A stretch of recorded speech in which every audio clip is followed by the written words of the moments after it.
Hello, everybody. So my research project right now, surprise, surprise, is looking at comic books. So I'm looking at autobiographical graphic narration as a tool to be used in group therapy. So autobiographical, it's about the self. The graphic part looks at the sequential development of a story, of a narrative. So, a narrative, i.e., the story of a lived experience or a fantasized experience or a projective outcome, what that story is, and then how do you break it down graphically. So I think by working and exploring the dynamics of the therapeutic relationship through storytelling in a graphic way, you are generating a collective sense of vulnerability. And I say that in a very positive way. So I believe that vulnerability is really courageous and it's infectious. So if you witness somebody being very vulnerable, I think you are more courageous to be vulnerable yourself, which is, I think, really important within group therapy and group dynamics. I also believe that the process of collaborative storytelling and collaborative sharing and witnessing of these stories kind of creates a meaning making that is synonymous throughout the group. That these narratives become medicine in a way. So my research is currently looking at if there are common liberating and connecting concerns, issues, or themes that arise within the group. So it's looking a lot at kind of liberation psychology.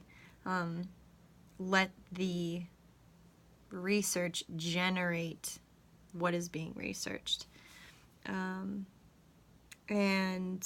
I believe that also by kind of giving space to validating the multi-dimensional, multicultural perspective of the group, you are de-emphasizing traditional power dynamics of Western psychology, of contemporary research, of looking at language at large, how like losing the assimilation completely and looking at if you are providing a language of both visual and literary modalities, you don't have to speak English. You don't have to speak scholarly jargon.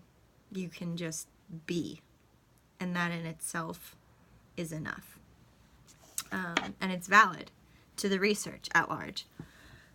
So an example of this is what universal yet deeply personal lived experience generate feelings of connection would be a potential narrative kind of initiative.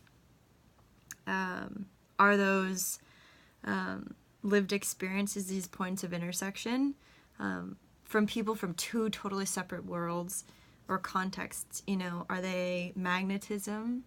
Are they intuition? Are they the narrative of humility? Are they your personal narrative of inspiration, etc., etc., etc.?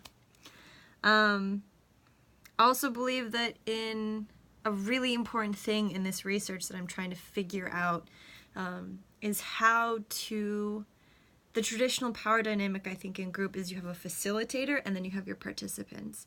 You have the person who's collecting the data and then you have those that are generating the data. And I think by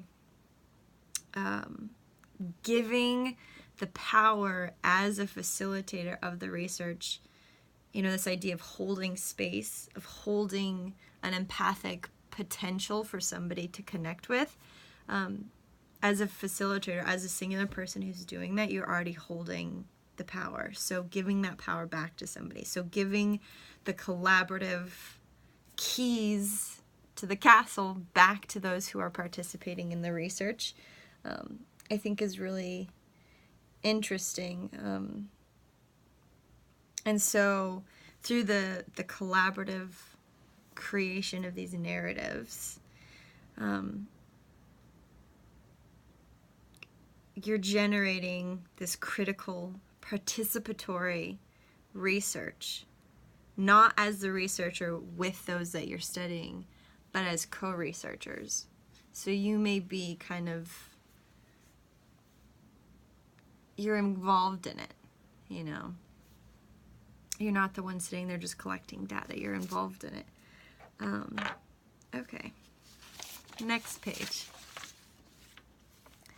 So I think that this is really important.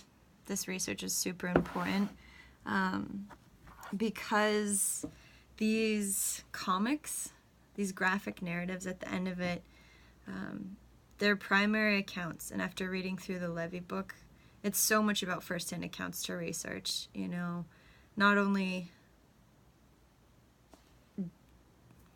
de-emphasizing the translation, the appropriation, the interpretation of the researcher itself.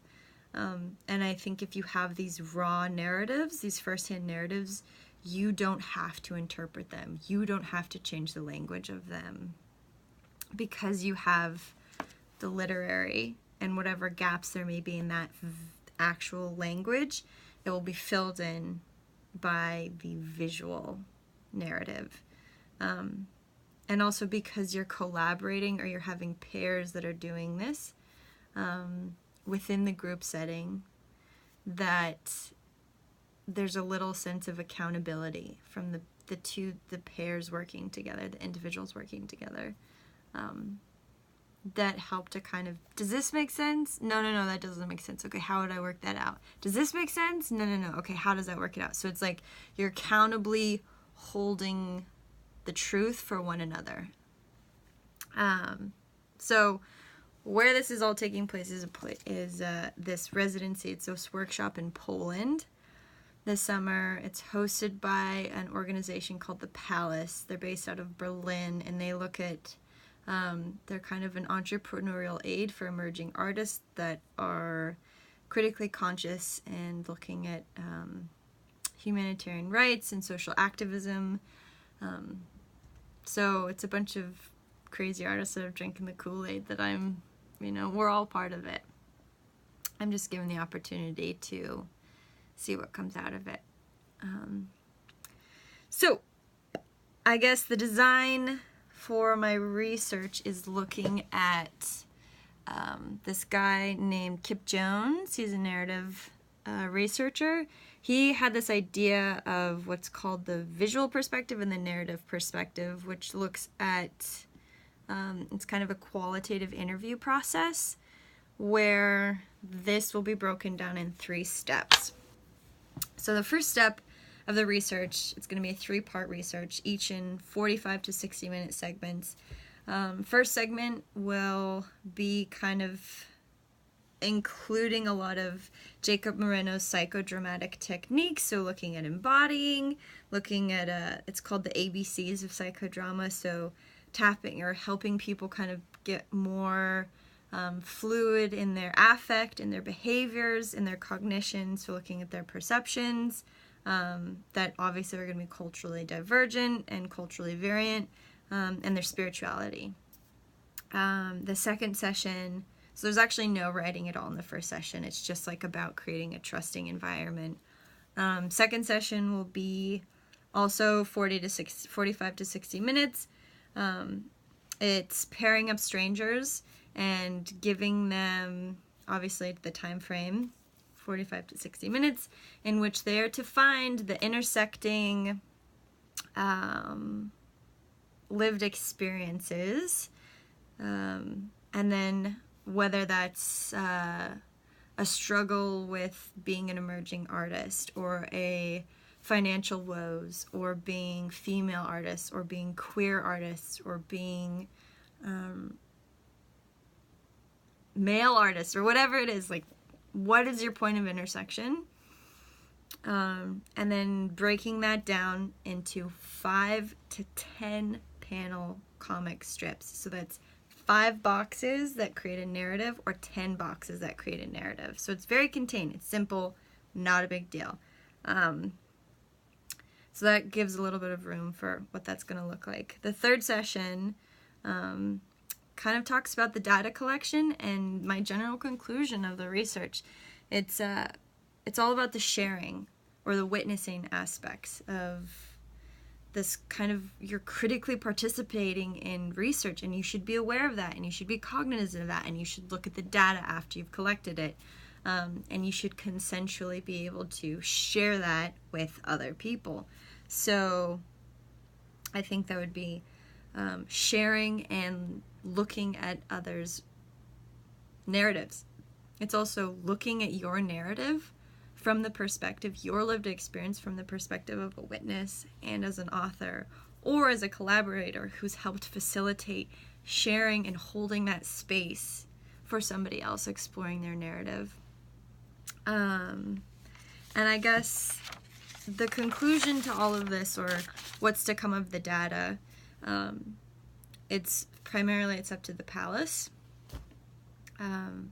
Consent is a big thing. There's going to be it's an international audience of young-ish artists, so it'll be interesting. I feel like they'll be I hope they'll be willing to share it. I hope, but I don't know. And more than anything, this is kind of an exploration. This is the reason why I came to graduate school. I didn't know exactly why, but I know that this is like a step in the right direction for me. We talk about the artist, what is it? Scholar, practitioner, and artist. And I think this is my blind leap of faith, trying to hybridize all 3 of those at once. And I guess how this whole thing can be interpreted at the end of the day is, how did the group that participated in this, how do they analyze the impact of collaborative, autobiographical, graphic narration? Did it affect them on a personal level, on a social level, on a spiritual level? And was it healing?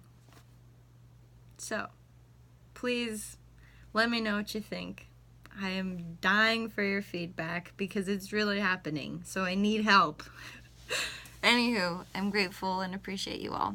Love you. Ciao.